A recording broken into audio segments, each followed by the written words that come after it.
Hi, Krisserin. Hi, Kelton. We're recording with a new software today. I know We that are. matters a lot to our listeners, but I think they should know just in case anything goes wrong.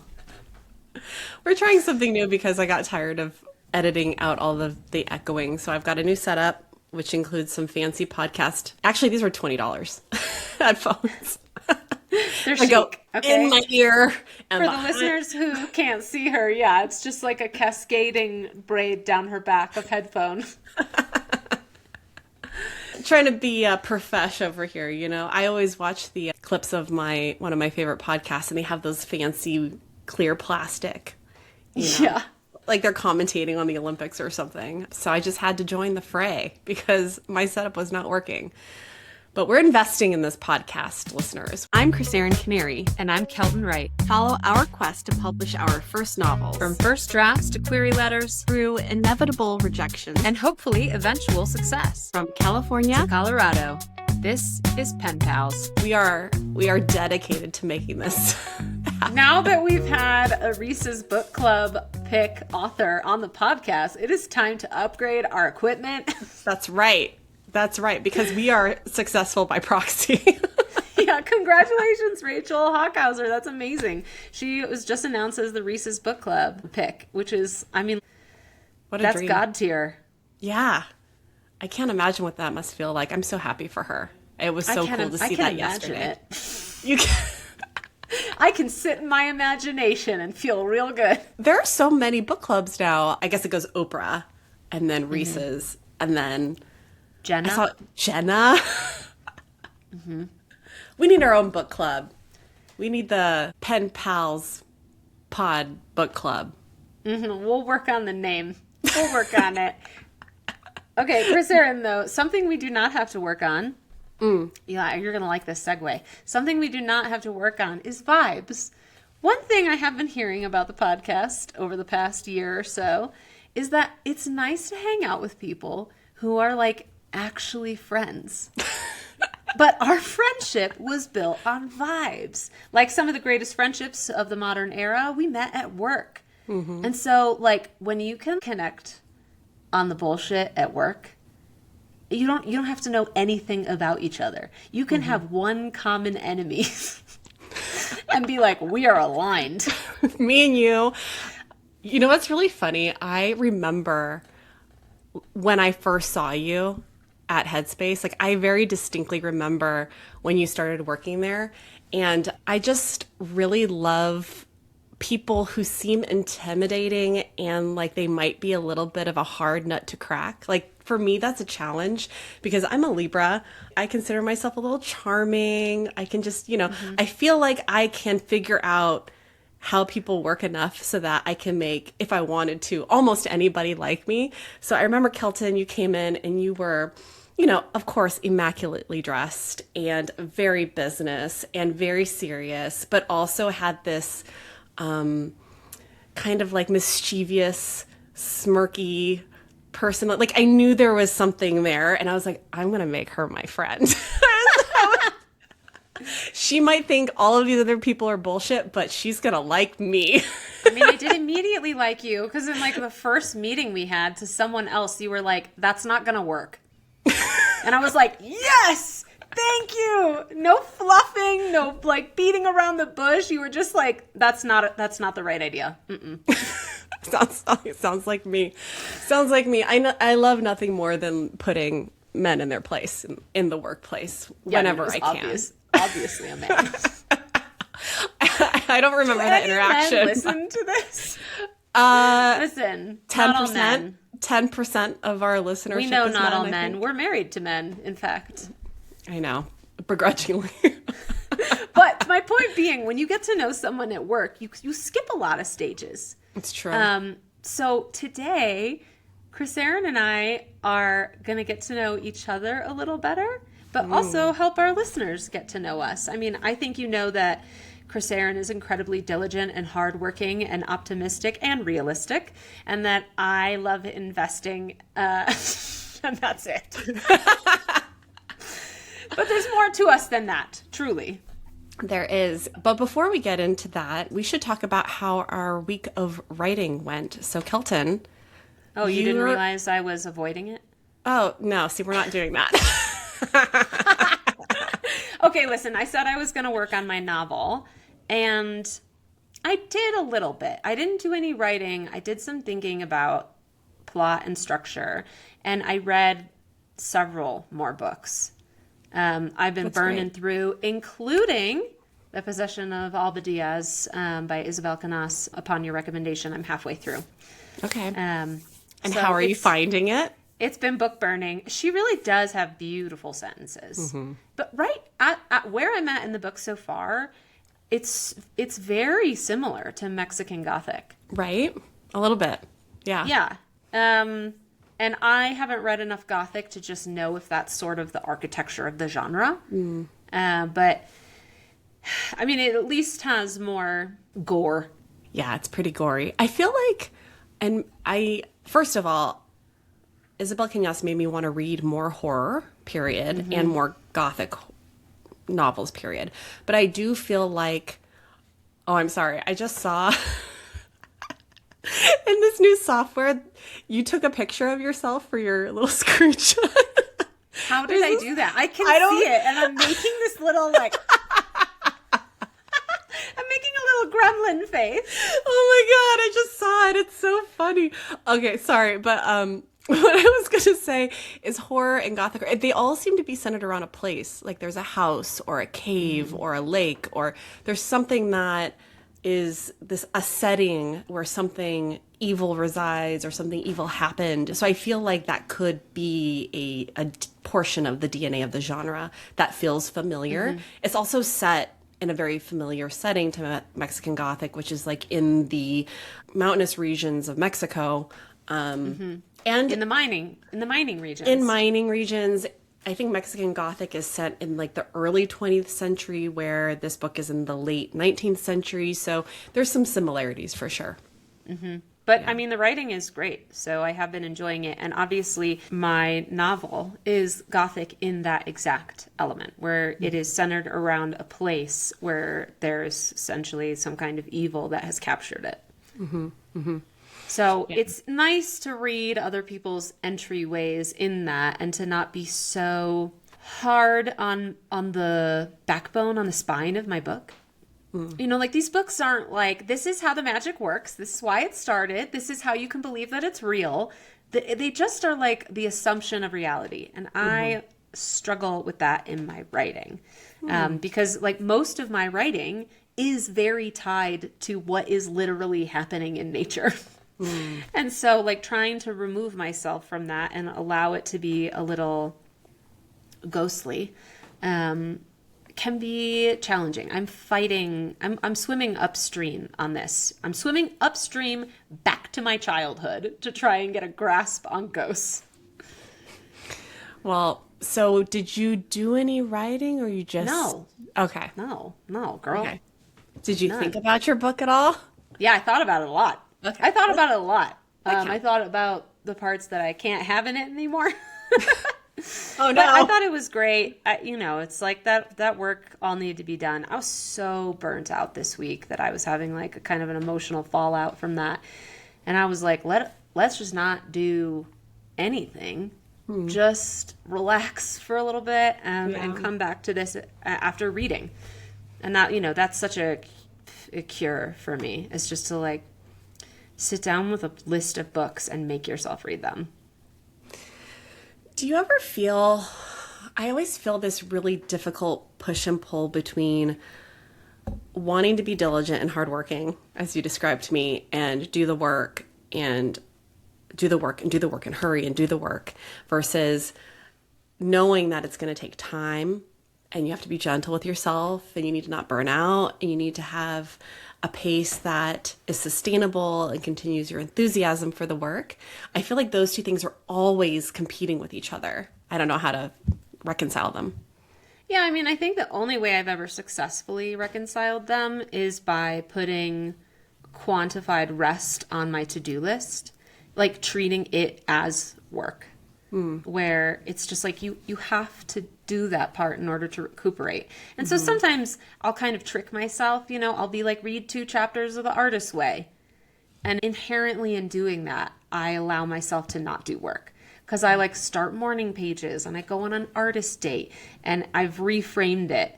And I had this problem with cycling too. And even with running, where it's like rest helps you build those muscles. Like you have to build that into a physical training plan or you won't see gains. Right. And so that's the only way. But it doesn't mean that when I get through the end of a week like this, that I'm not like, I wish there had been more writing. And part of it for me is always going to be assuaged, maybe not always, but currently assuaged by the existence of the newsletter. Like I've already written 2 essays this week. So like writing got done. It just wasn't writing toward future self, which I will probably be coming back to during this podcast episode. Okay. You were going to keep working on a secret project. A not so secret project. And I did. I have so far written 7,438 words of this secret amazing. project. And you know what? Because I'm not taking it so seriously, I've been writing in fits and starts, just like whenever. Boyan takes the kids to school at like 7:15, and I'll just sit in bed with my laptop until 8 and just plug away. Or I picked up my daughter from school yesterday and I took her to a restaurant to grab a snack, and I wrote like a little description of the science teacher that she has, and just like Nice. I'm just any time of the day, I'll just sit down and kind of like plug away at it. And it's been working. And that is not how I normally write. If our listeners who've been listening for any length of time know me, they know that I usually am like a get up at 5, crank out an hour and a half in the morning. And I think that is really great for subsequent drafts. But in this first draft, like magic place where I'm just feeling out the story and having fun, that's been working. And so I've just kind of been like, no stress, no pressure. Let's just have fun with it, enjoying things. And so it's got me, this week I wrote 4,000 words. That's amazing. Having a great time, having fun. It feels like a really multidimensional story. There's lots of different character interactions and fun things that I'm thinking about. I have it kind of set in the workplace part of it that Kelton and I worked in. So that's been fun. There's reuniting with old friends with, when you leave a job and you still kind of want to know what's happening there, even though you're like so relieved to not be there anymore, a little bit of that. So I'm just having fun with it. And it was a good week. Best. Yeah. And I finished one Loretta Chase book. I tried to pick up another book. I just started reading a book that I think, Kelton, you would really love. It's a fantasy book called Daughter of the Forest by Juliette Marlier. Yeah, it looks French. Marillier. I'm adding it to my queue. But other than that, it was a chill week. And I get to go to Anaheim for a convention today. So I'll be doing that for the rest of the week and probably be pretty exhausted and won't get to write anything else. But it's okay. Sometimes you have those weeks. Yeah. You have those weeks. You got to embrace them. Let your Absolutely. mind wander. Yeah. Find inspiration in in the aisles of Expo West. See, consumer packaged goods a convention. I mean, thrilling. Thrilled. Right. Can't wait. Krisserin, it's time to dive in deep to our past, to our histories, to bring the listeners back. That's right. Where did you grow up? And where do you live now? Let's slingshot them past to present.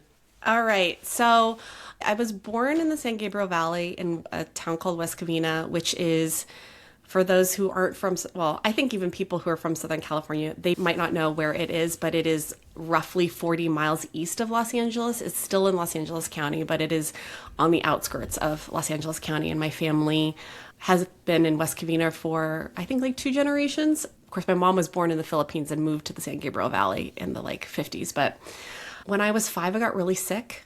I had strep pneumonia. My lung collapsed. I almost died. It was a very scary time. I always think about that. I'm like, I don't know as a mother how my mom survived that, because I was in the hospital for 3 weeks. Oh, God. But we ended up moving to the desert, the high desert, in a small town called Apple Valley, because my great grandmother had a plot of land there. And I needed a dry environment for my lungs that had no pollution, because, LA County is pretty, Wow. the air was pretty polluted. So we moved up there, and I lived there from the age of 6 to 12. So it was very formative. I had horses and chickens and turkeys and lots of dogs and lots of outdoor cats. And so I grew up kind of wild, and it was a lovely childhood. And when I think about where I gained my independent streak and my sense of self and confidence, I think about growing up in the desert. But that ended in when I moved from Apple Valley to Newport Beach, California, which, if you've seen the OC or the Real Housewives of Orange County, you can imagine what that change was like. It was a huge culture shock. And I lived there until I went to college at UCLA. And now I live in Woodland Hills, which is a suburb of Los Angeles that's just on the outskirts of LA. It's like right on the border of Ventura County, really close to where Kelton used to live when she lived in LA. Yeah. You're such a Cali girl. I am born and raised, been here for, if my family hadn't just gotten here, they've been here for generations. So, yeah, That's I love it amazing. here. I love California. I don't think Southern California too. I don't think I could live in the United States anywhere else. but Yeah. here. Yeah. All right, Kelton, Okay. your turn. My turn. Okay, so I was born in Gettysburg, Pennsylvania, and our house Wow. was right next to the battlefield. Whoa. So I do think this is like part of my obsession with ghosts, is that we lived in Yeah. an old house next to the battlefield. I feel like there were just like soldiers kind of like looming in the house, you know? I did not know that about you. That's wild. I've been there. did I've been to not. Gettysburg. Yeah, I mean, it's a great field trip. We did not live there long. When I was 2.5, my family moved to a place called Chesterland, Ohio, outside of Cleveland, right on the border of Amish country. And I also grew up with horses. We were on 5 acres. I had 2 just ragtag, shitty-ass horses. I still remember, like, getting one of them. The horse was like $500. And I would go to a barn to take riding lessons because my mom really wanted me to be a great rider. And I rode with these girls who had like $50,000 horses that they were boarding at the barn. And I had to take care of their horses after the lesson was over. I had to go like pick their hooves and groom them and stuff as like part of the trade for me getting these lessons. So I really felt such a kinship with a lot of protagonists in books where it's like you're surrounded by this wealth that looks down on you and you have these deep relationships with the animals instead of the people. Cinderella over here. I Like know. literally.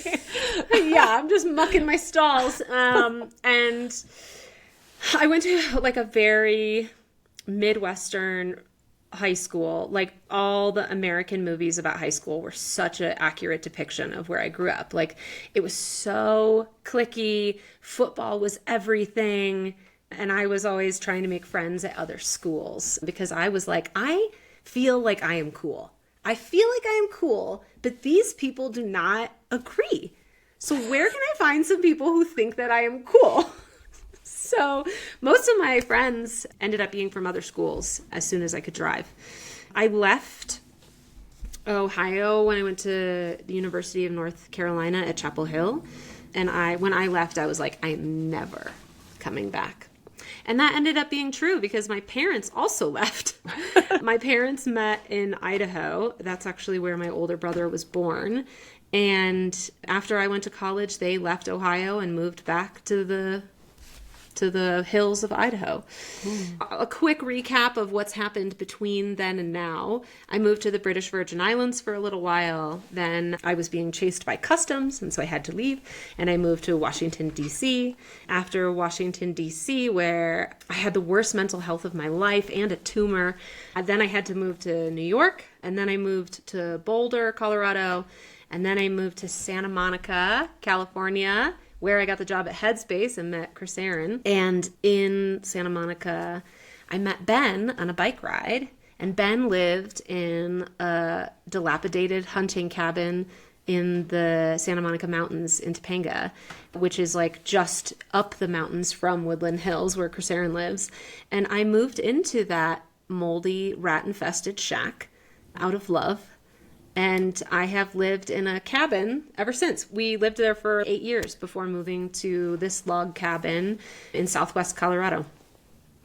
Yeah, and I think actually a lot of our friendship was formed because I would give Kelton rides every once in a while too, because she was on my way to work. I would drive through the canyon to go to Headspace and then through the canyon to come home. But I love your trajectory of all of the different places you've lived because I've stayed in within 100 miles of where I was born. I like to say that I have really Goldilocks to North America. To find like the exact setting for me. I will admit I do miss Topanga, and we do sometimes talk about moving back, but I just don't think I have the stamina to tolerate the fire risk anymore. Yeah, it's so stressful. It's just too much, and like to invest in a like a place and a home there, and just have like your insurance premiums be crazy. Like I don't have it in me. If you can even get insurance. Yeah. Super stressful. Well, I think you told us a little bit of what you were like as a child. It's funny, with our horses, I got a horse because when I was in the hospital, my dad was like, when you get out of the hospital, we're going to get you a white horse like Rainbow Bright, because I was obsessed with Rainbow Bright. Yeah, right. And my horse was an Arabian, and she hated everyone but me because I weighed like 40 pounds. And so she was like, I'll deal with it. I can handle this little one, and everyone else can just, F off. But I rode bareback. We had someone come to the house and do maybe 2 or 3 lessons. But I have videos, if you want. Don't, but if you search my name on YouTube, there are videos of me riding my horses and like yelling at them and like training, like what's it called when you ride them in circles? Like I was doing that with the whip and I'm like yelling at them. Lunge them. Yeah.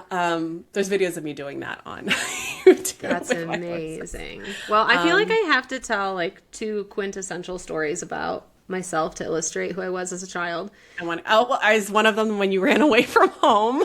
Yes. I mean, that's the key one. I ran away from home at 7 and left a note from my parents that said, I got it from here. I was so sure of myself. But then also, 4th grade, my parents got called into the principal's office to talk about our financial difficulties. And my parents were like, what financial difficulties? We were like middle class, but we had everything we needed and more. I had horses. Right. It was like, my parents were like, we both have jobs. Things are fine. And they were like, well, we've noticed that Kelton is just eating the leftovers from other people's lunches, and that she doesn't have a lunch or lunch money. And what I had been doing was pocketing the lunch money my parents were giving me and just eating scraps from other people, because I was just like, well, this is free money. I don't need a full lunch. Nobody's eating all of this food. And I made like $100. My parents were like, what is wrong with you? Did they let you keep it? Or did they take it back? I genuinely don't remember. I was so entrepreneurial then. Like, I think that was also the year that I started a jewelry business at school. And again, my parents had to be contacted because they were like, she can't run a business during class. And I'd made like several $100s. I was just kind of like, let's make money. Amazing. Part of that is my parents were very like, money doesn't grow on trees. $1 earned is $1 saved. And so it's like, I had interpreted that as a child, and I don't think they meant for this to happen, but I interpreted that as a child as that we didn't have any money. And so I was like, I got to start making money right now. We don't have enough money.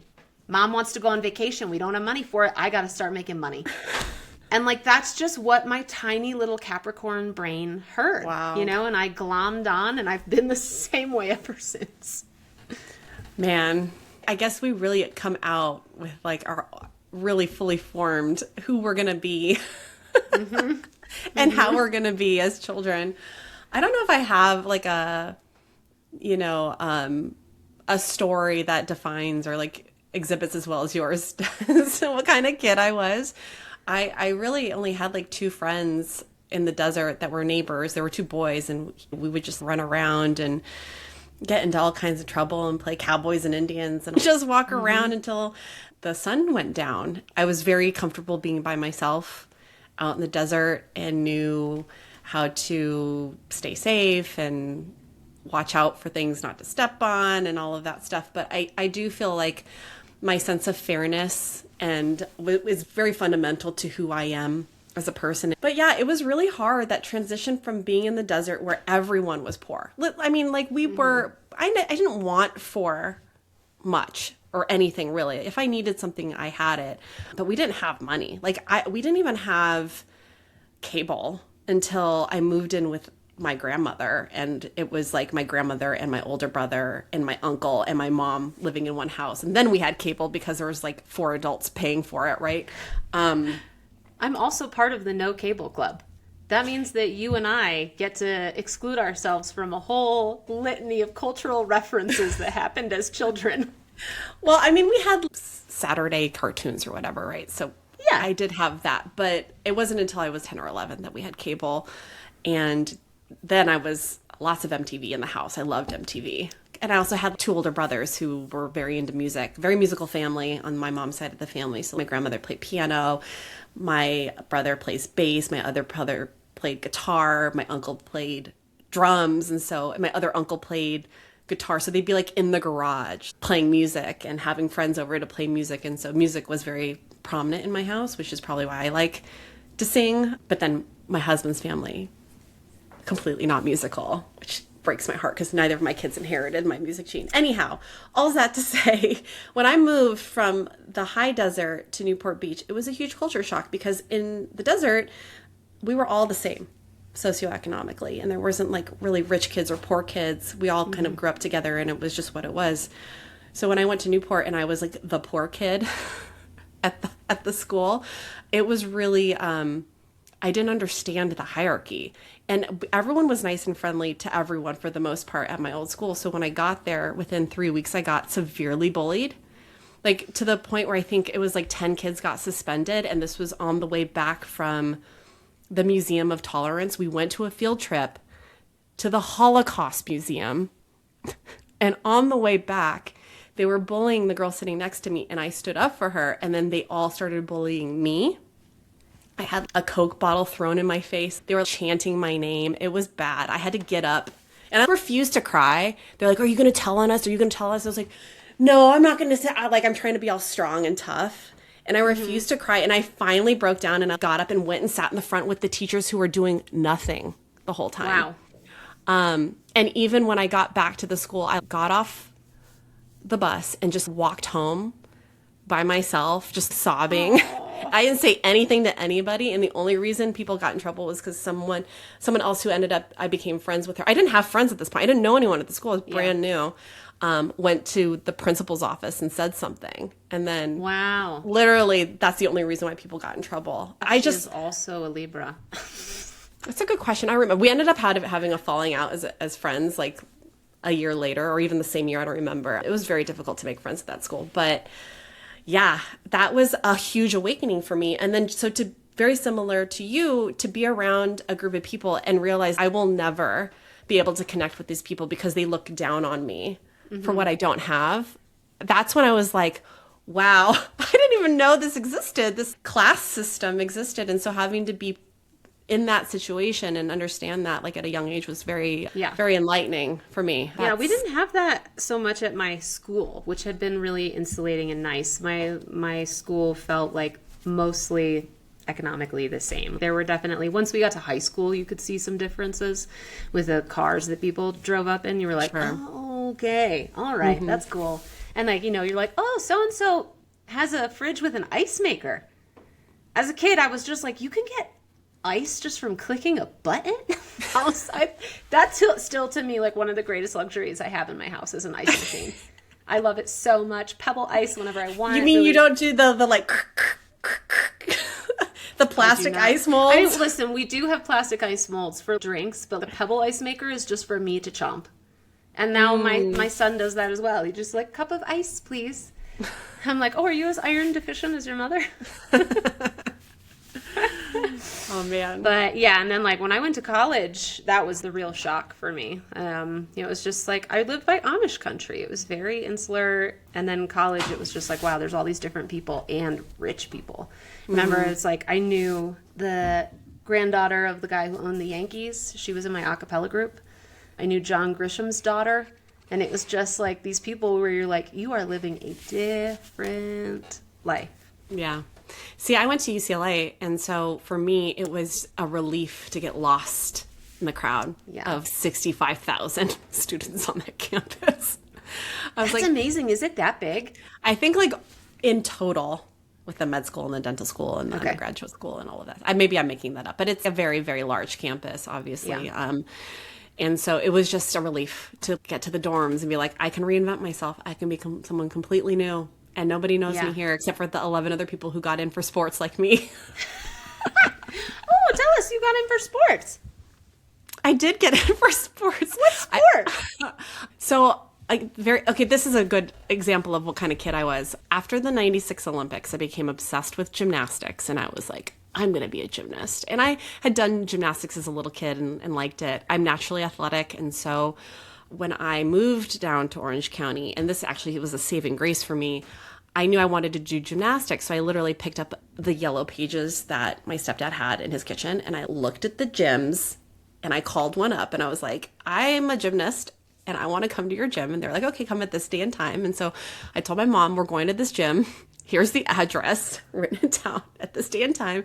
And I started doing gymnastics. And so I was a competitive gymnast starting in 7th grade until, I would say it was only like a period of 2-3 years, but I went from level 5 to level 8 in that time. I went to gymnastics camp in the Poconos in Pennsylvania, and I was naturally fast. So I joined the track team as a freshman. I was actually a 4-year varsity track team member. I ran the 100, the 4x1. I did triple jump. And then I remember at the end of my freshman year, I saw a girl pole vaulting, and I was like, I can do that. And so I didn't do it during the year because there was one girl and it was like her thing. And I didn't want to go and impede on her thing, you know? Yeah. But then I did break her record, like literally the first year that I pole vaulted. I pole vaulted. If anyone knows anything about pole vaulting, this is somewhat impressive. On a trainer pole, the first time I pole vaulted, cleared 9 feet, which is... It sounds impressive to me. It's pretty high. When we do track meets, you start at 6 for like the beginners. And I ended up clearing 11 feet, 6 inches. And that was basically the coach at UCLA was like, if she can clear 11.6, she can walk onto the team and I'll get her into UCLA. And so that's how I got to go to UCLA. I always, I'm always surprised when my friends forget that I was an athlete. I was like, you think I was smart enough to go to UCLA for academics?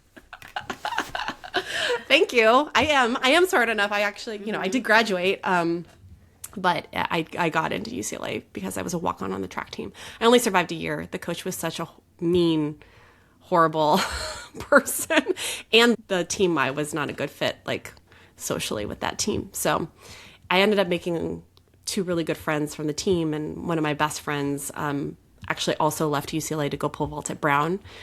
But yeah, that's how I got to go to UCLA. So when and where did writing start and version in your life? That's a great question. The first thing I ever wrote, I plagiarized. Okay, obviously, tell me more. I'm totally okay. I did okay. When you're a smart kid who's lazy, which is me, you do a lot of shady shit in school because you can get away with it, Oh, Ben cannot believe how much cheating I did in school. Oh my God. And I was like, it was an economy. It was like, if I let someone cheat off me, then when I'm desperate and need something to cheat off of, I've built a relationship. This is a bartering system. Like, if I don't have to do it, why would I? Blows his mind. But my school was super easy. I was a school in rural Ohio. I know. And I was the school that I went to, it closed down. It doesn't exist anymore. But the last grade it had on great schools was a 3 out of 10. Okay. It was, my teachers were wonderful. I have some wonderful teachers at the school that shaped me as a human, who I still remember fondly. But literally in first grade, how old are you in first grade? 6? And I was a young first grader because my birthday's in October. We would get awards for reading, and we just had to write a book report. And I have a trophy in my living room as a reminder of me winning the reading award because I lied about how many books I read. I literally, I pulled this con up until, I want to say 5th grade, where I would just read the back of the book and then write a report. I would just make up what the story was about. off the cuff. And literally, it wasn't until I tried to pass off that I read Clan of the Cave Bear by Jean Auel that my teacher was like, you did not read this 500-page book. Like, there's no way that you read Clan of the Cave Bear. Because I would just look at my mom's library and like pull a book off, you know? But the first story I ever wrote, I had seen like another kid writing the story, and it was kind of like the fish who got its scales or whatever. And so I was like, I could write that. And so I wrote like the giraffe who got its spots, but I just completely whole cloth lifted this kid's idea and just wrote it better than them. So I got chosen for like a publishing, like everyone wrote a story and the top ones got printed. And so mine got printed. And I did that with no remorse or thinking that it was a bad thing to do. But that's how I started writing. It's horrible, I know, but it's also like, I don't know. I don't want to excuse the behavior, but I did, start. I just always had kind of like a talent for it, like a proficiency for it. Like I could always sit down and make stuff up. And it wasn't until I got to college, I actually didn't. I was I'm going to be a busy con major in college. I'm going to be a business lady. And then I took my first econ class at 7 a.m. and I was like, this is bullshit. I hate this. I just want to get drunk and then sleep in. I don't want to do this. I don't want to go to an econ class at 7 o'clock in the morning with 300 other people. I took so many different degree requirement courses that I had to audit every single credit my last quarter at UCLA because I needed to finish my degree, which ended up being English eventually. I succumbed to like, this should be my major. But anyway, what about you? When did you start? When did you believe that you were meant to be a writer? Well, I mean, I loved telling stories. I think for me, the stage was first. I loved acting. I loved performing. I loved holding a captive audience. And it wasn't until high school that did you have Power of the Pen? No. It was I don't know if it was regional or if it was like a state competition, but it was a competition for writing. And I made it to states in high school. And I remember I lost, I got some award, but not the top honor. And this kid that my fucking nemesis in my high school did get the top honor. We're talking about John, the one we talked about him before. We have talked about John before. He is the one who told you to be really, if you I didn't could really make something of myself right. if I focused less on my social life. Fuck That's you, right. John. Yeah. You're canon for me, and I hate that for you. But I wrote this piece I still think about this man who'd been in prison guilty for 50 years. And I was describing his first day leaving and like some of the things that he had not ever experienced prior to being in prison. And I was thinking specifically about this pen that he was like clicking, and he'd never had a pen that clicked, and he was just like so enamored with this like smallest token of technology that it wasn't like spilling ink in his pocket. But anyways, I lost, and I was so fucking mad about it. But at the same time, I was writing on Blogspot and Zanga. I can't remember which one was first, which started just like an illustrious career of essay writing. I was writing about my life and my adventures from 15 14 maybe on, and I carried that through high school. I tried a bunch of different blogs. Every time it was like always about my dating life, and everyone in my life always read them, and it was always, I was going to ask, did people read them? Did your high school people read them, and even in them? College people would be like, are you going to write about me in your blog? Ew. And I was just like, well, that's the number one way for me to write something bad. Yeah, right. And then it wasn't until 2010 that I had a blog idea that took off. That was Date by Numbers. But like you, I went to college thinking I was going to be an investment banker. I had decided on investment banker in 7th grade because I still was coming from that mentality where I was like, we don't have enough money. And the only way to have enough money is to be an investment banker, because then you'll have more money than anyone, which means you have enough. And so I went to the business school at Chapel Hill, and I was in the business major for 2 years before there was one class where we had to grade each other's presentations, and the girl next to me was giving whoever was giving their presentation a C, and I was like, why? That was good. And she was like, yeah, but if I give them an A and they don't give me an A, then my grade point average will go down, or however the fucking weighted. It was like one of those like bell curve classes for grades. I hate her. And I was like, if we all give each other A's, even worst case scenario, we all end up with B's because the teacher rates it funny. And I was like, this is so vindictive and cruel. And I talked to a couple classmates about it after, and they all agreed with her. And I was like, I am in the wrong major. And I switched that week to the journalism school. The irony is that you can just go to the UNC journalism school, but at the time it was #1 in the country, whereas the business school was #3. And I was like, well, what am I doing? And so I majored in journalism with a focus in advertising and a minor in business. And I didn't like have any intentions of being a journalist. I went for advertising. I loved where art and law and behavioral psychology intersected around ads. I thought it was so cool what you could do with that. And eventually in my life, I developed ethics and values, and so I left advertising. But yeah, it was in 2010, 2 years after college, when I started Date by Numbers and became a writer and started pitching places and having my writing be seen places and identifying as a writer.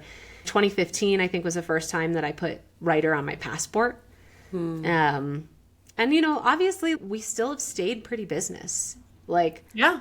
you know, you're in marketing and I do content brand work. I do have a business mind, but, you know, art was not encouraged in my house. My parents aren't artists. They don't have that interest in it. And so it's not, you know, they were sort of like, art is a really stupid way to try to make money. So try not to do that.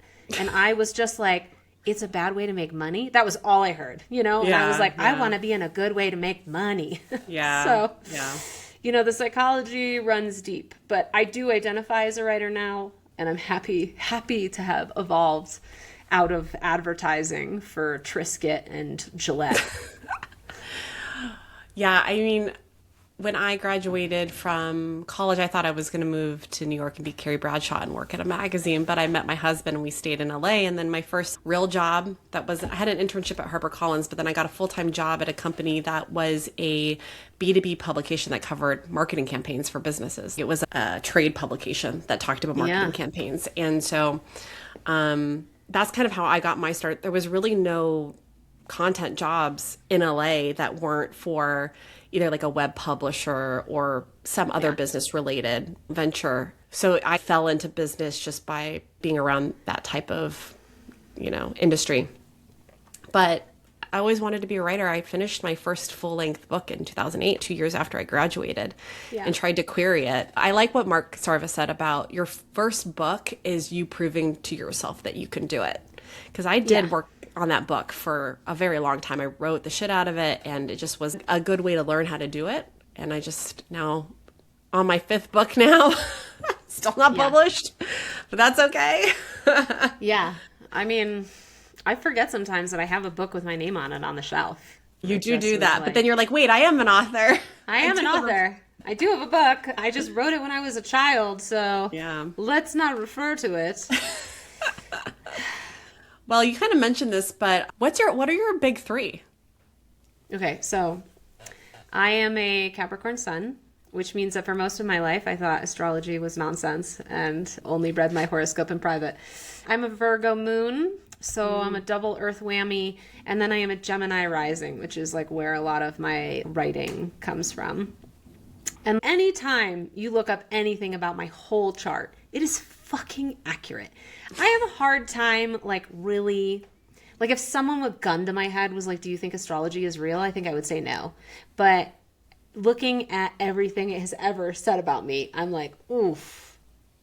And then I do go out of my way. I'm like, okay, I've gone in and put other dates and places and birthdays in to be like, how would you describe this person?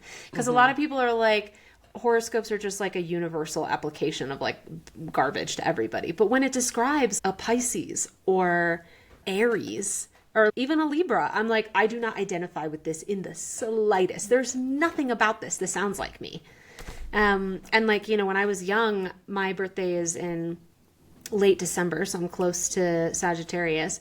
And I was always like, I feel like there's a lot of Sag in me. And I was like, that's weird. Like, maybe it's just because my birthday's close. And as an adult, it's no, I have a Sagittarius stellium. I have 5 planets in Sagittarius. And so it's like, yeah, of course, if it's real, that influences me. And like, one of the questions we have written here for us is, what do you least identify with your star sign? And it's like, nothing. Like, nothing. You can just go read my big 3 and be like, yeah, that sounds like her. It's weird. That's interesting. It's really weird. It makes me feel like a silly goose. And then I remember that being a silly goose is actually like a really important part of being alive. Absolutely. So I had to double check my birth certificate because I felt like a little offended by this. But I am a Libra sun, a Pisces moon, and a Taurus rising. Yeah. I don't know why. Yeah. Listen, part of it is like Taurus, fucking reliable, gets shit done, bullish in their determinism, but also just like a really reliable friend, very loyal. Like Libra, incredibly justice driven, you know, focusing on the scales, perseverance to the right way. And Pisces kind of explains why you wore a pleather suit to a meta convention. It speaks to those like fantastical elements, your obsession with Robin Hobb books. You know, it's like the Pisces is that like, there's this other world that you can have access to in your head and your heart. And like, you know, it kind of like liquefies some of the experience of being both a Libra and a Taurus. Yeah, I guess it's the Pisces part that I struggle with because I'd done this before, but I think I had the wrong birth time. And I need to ask my mom to confirm because I don't know if they are super accurate on your birth certificate with your time of birth, or they're just kind of like, it was around this time. Because I thought originally it was around like 6:30, but on my birth certificate, it's at 8:20 at night.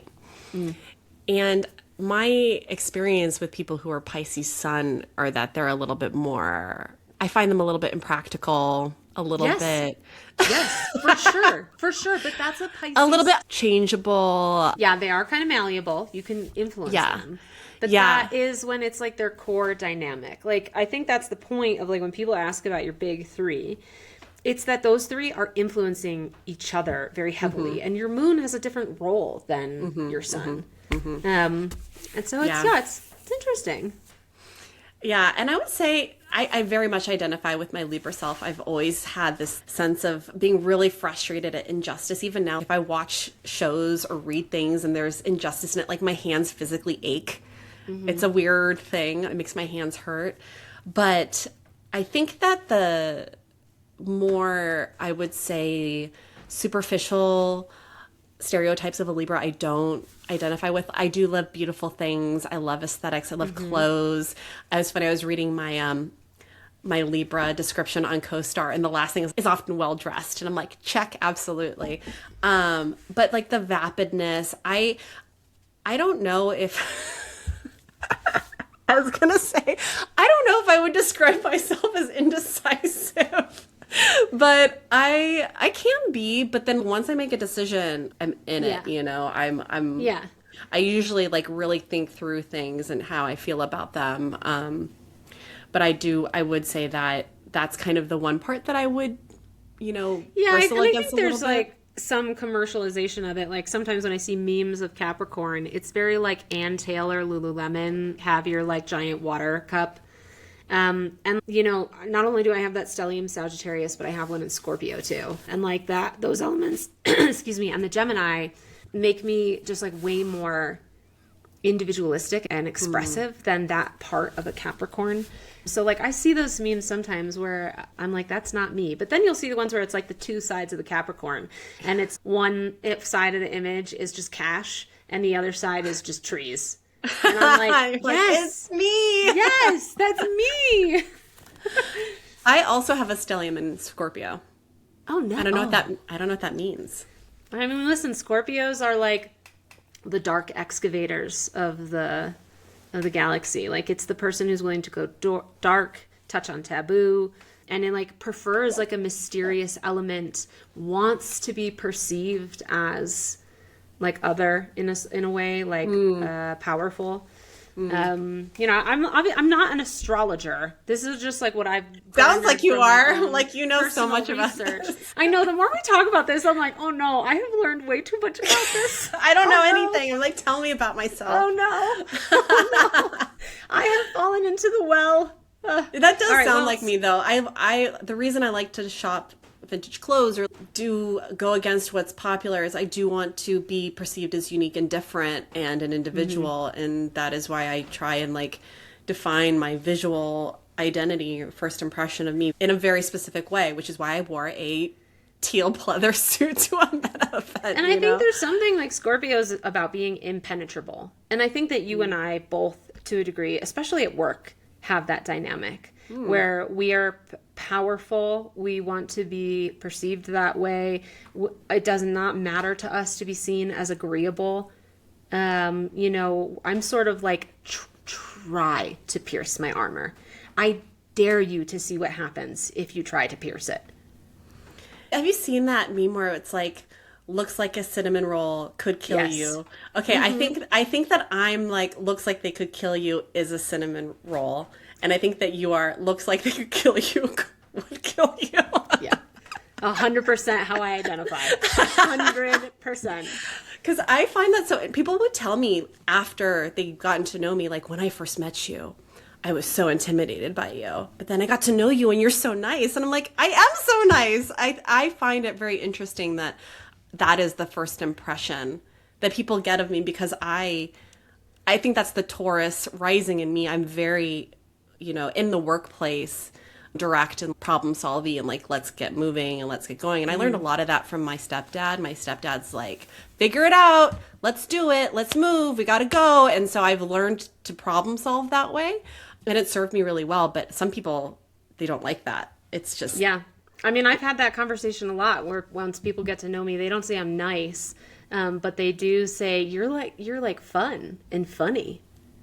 And I'm like, yeah, but there's no point in being fun and funny at work. I'm trying to do the work and leave. Yeah. I want to go be fun and funny at home with my real friends. Exactly.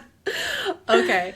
This is gonna be a long episode. I don't think we're gonna get to all these questions, but we're gonna actually type these out and put them on our Substack so that you guys can read through everything, because we have 15 different questions on here.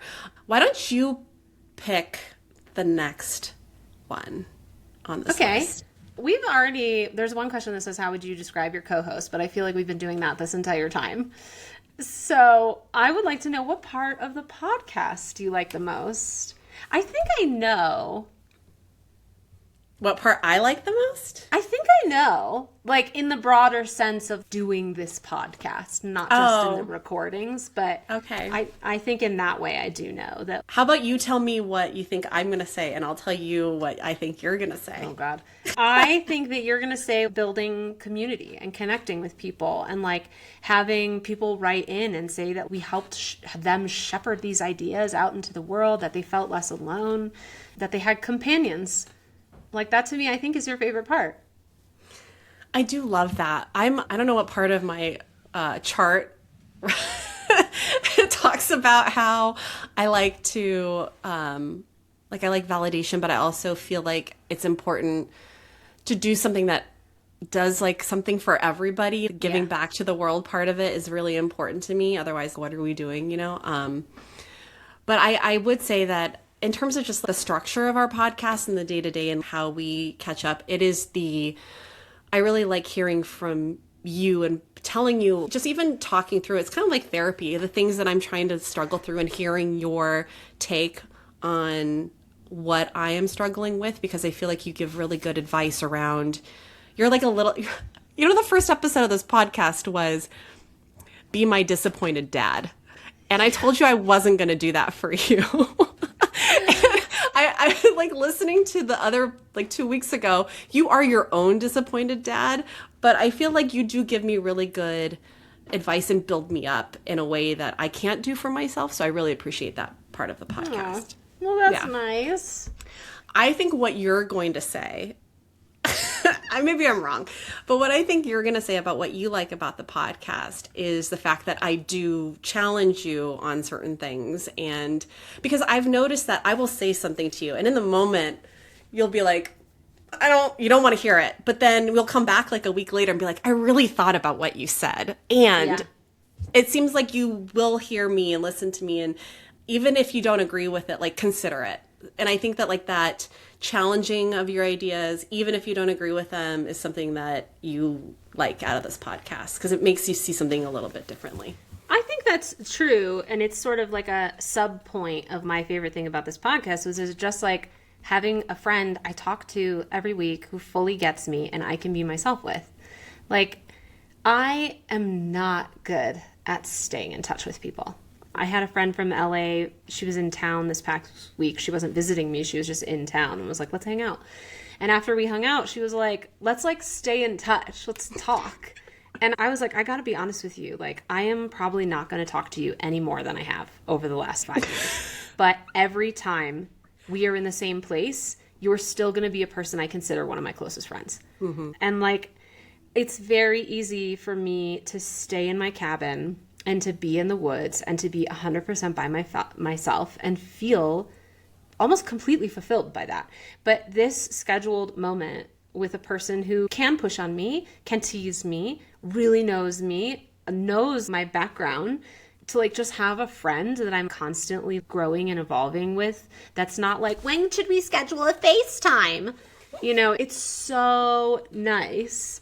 Because I fucking hate getting updates that are like, so where's your husband work now? Like, what did your kids do for summer camp? It's like, get out of my way. Talk to me about how we are feeling about life. Yeah. And we get to do that every week. And it is so good for my psyche.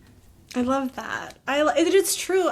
I'm the same way. Like, I have friends that don't live that far away. I have friends that live really far away. I had a friend came in from New York and I made time to go and drive down to Orange County and we all got together. And then the life updates we got, I was like, I had no idea all this shit was going on in your life. It's even with people that you consider best friends that like I went to college with. I went to your wedding. I officiated your not literally your wedding, but I officiated their wedding, you know? And it's like we don't talk to each other about the tough stuff. Yeah, I loved that one of Ben's friends did the other week. One of his best friends of all time. They rarely talk. They have very different lives. But he texted Ben just a wall of text of updates. And he was like, I don't have time to talk right now. But I just wanted to give you like a quick update on all the things that have materially changed in my life so that the next time we can talk, you are fully briefed and we don't have to talk about it. I was like that. This man, I mean, he's a scientist, so I think it speaks to the way that man communicates, but I was like, just like drip me in that. I love it.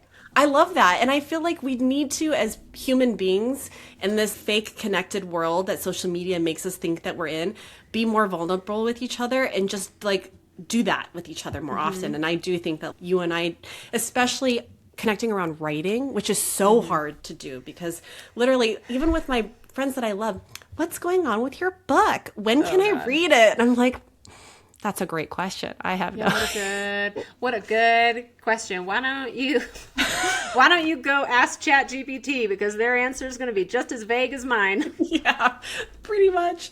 So I think that is a really special part of the podcast, and when we do get some people writing into us, they do mention how much they enjoy that, so it feeds both of our favorite things. Okay, I think that we should round this up by suggesting goals for each other. Okay. I'm saying that because I want you to tell me my goals, but then me realizing I have to tell you your goals. I'm like, what do I want Krisserin to do? What do I want Kelton to do? I guess one thing I'm curious about, you had tabled your short story since I read it. Yeah. Have you thought about that ending at all? I only ask because it seems like it is so close. I do also have an additional piece of feedback that I think could influence an ending, but I just like kind of want to see you submit it because the writing's so good. Oh, thank you. Yeah, actually, we didn't talk about it that much when I sent it to you, besides you saying, I loved it. I want more. I want more. It was great. I don't know how to end it. I don't. And the way that I was kind of, first of all, I was like, I should email Leslie Banneton and be like, end the story. You honestly should. You know, Leslie was like so dope and wanted to keep in touch. I love and her. Like, you gotta keep in touch with people when they tell you to. I know. Unless you're me, and then you tell them you won't.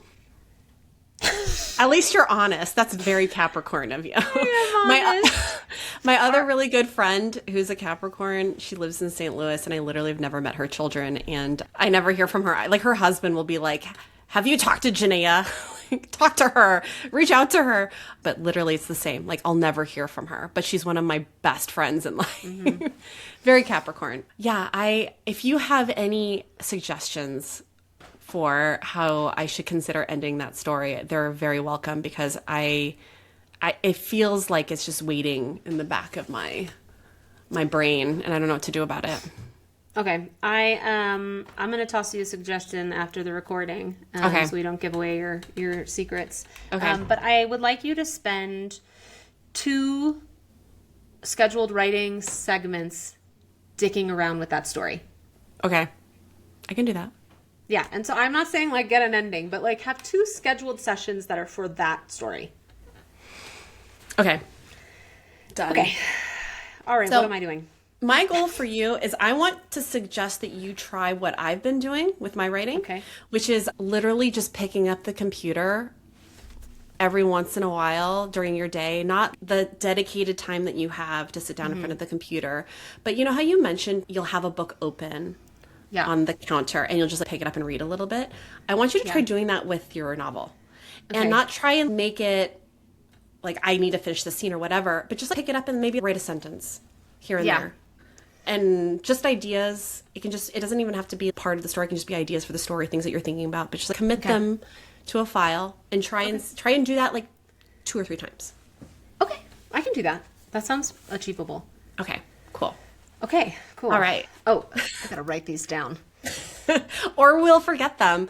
If you're a real astrologer, I would like you to come on the podcast and read me and Krisserin for filth. I would love that too. I would absolutely enjoy that. My favorite topic is learning more about myself. So. Hell yeah. All right. Well, you can email us at officialpenpalspod@gmail.com. Follow us at penpalspod on all of the social networks. You can follow Kelton on Instagram at KeltonKin, and you can follow her on TikTok at Kelton Writes. You can follow me on TikTok at Krisserin and Kelton Writes at shangrilogs.substack.com, and I write at Krisserin.substack.com. And I know this is usually when I'm not listening to the podcast anymore, but if you like this podcast, share it. That's like the only way it succeeds and the only way that we can keep shoving this into calendars with other demands. So please tell people to listen to it and rate it 4 or 5 stars. And happy writing. Happy writing, everyone.